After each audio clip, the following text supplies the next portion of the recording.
Hey party people, Greg Koch here on Wildwood Vision, I guess we're calling it for lack of a better term. And we're here just outside of the Paul Reed Smith lair at NAMM 2013. And I'm here with the mighty Tony McManus, a acoustician of the highest order. And a Paul Reed Smith artist, but just an artist in general. Your playing is magnificent, sir. I just have to say, I'm not a brown noser. I'm just going to make that clear. You're no slouch yourself. I heard you at the store last year. I was there with Paul and Martin Simpson. Thank you very kindly. Yeah, some serious notes going on there. Well, it's all for the chips. Ask Melissa Etheridge. Exactly. Not that we're judging. Let's make that clear. Now, tell us a little bit about, if somebody's out there, and God forbid they haven't heard of Tony McManus, let us know the best way to hear your music as quickly as possible, or to see you in action on the Intergoogle. On the Intergoogle?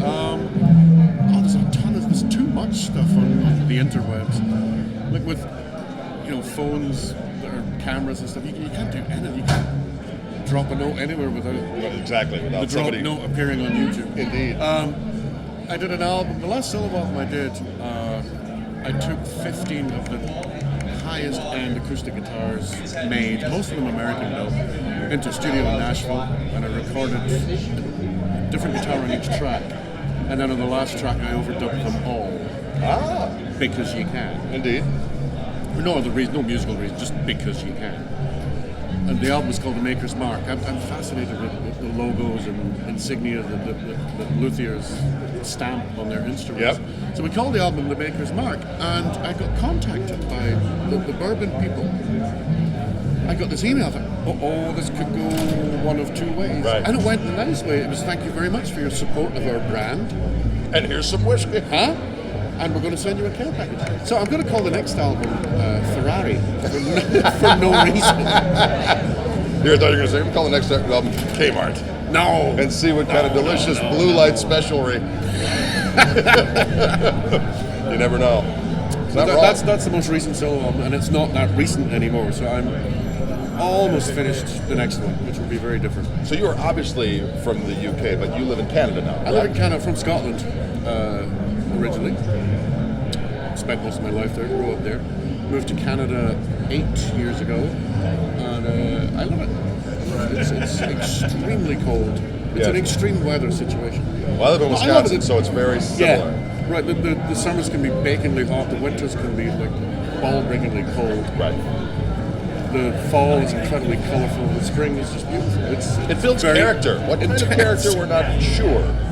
To have to survive the winter on defrosted whale blubber and stored nuts, not everyone can do that. No, indeed not. A hardy breed. Yeah. So you are here at the NAMM show, and you're doing various different performances throughout the weekend. Yeah, mostly in there with Paul. He's built up this wonderful. It's not a roster of artists; it's a family of artists. Yep. And there's a great deal of respect between all of us. David Grissom, the Granger brothers, myself, Martin, Neil Sean was here yesterday.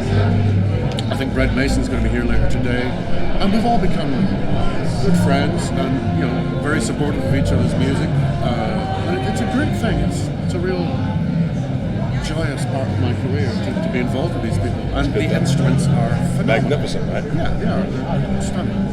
It's nice to be involved with a company that's all about quality versus trying to think, we can get this a little cheaper in Indonesia.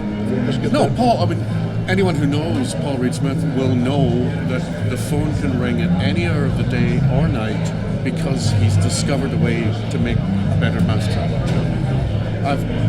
One of the times I was in Colorado, the phone was at 6 o'clock in the morning, and it was Paul jumping up and down because he discovered a new nut material for the acoustics. It's something like some tiny detail. Now, if someone calls me in the middle of the night about nut material, I'm hanging up the phone. I'm just really clear about that.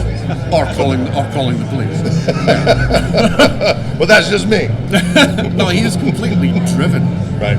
To make a better guitar. He's never satisfied. There's always improvements to be made. That's good. Which is wonderful, yeah. Excellent. And so tell us what's coming up next for you in the immediate future. Where are you going? What are you doing? I'm trying to finish this record as soon as possible.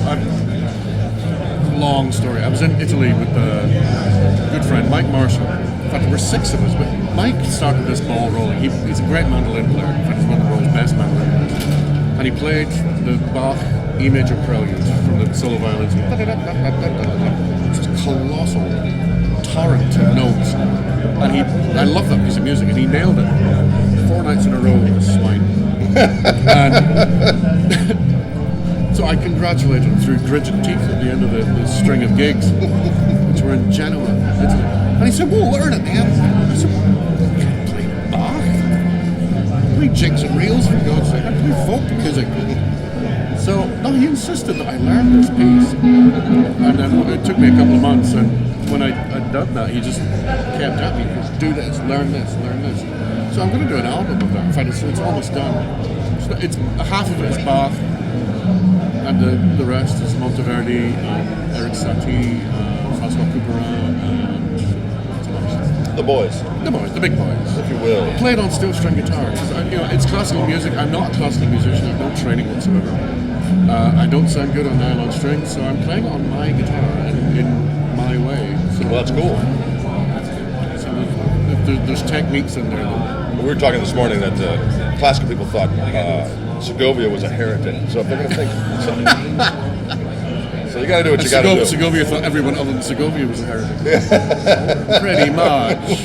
A tradition of heresy, ladies and gentlemen. Well, excellent. Well, thanks for taking some time to hang out with us, and I encourage you people out there to check out Tony McManus, or else you are denying yourself great power and savagery.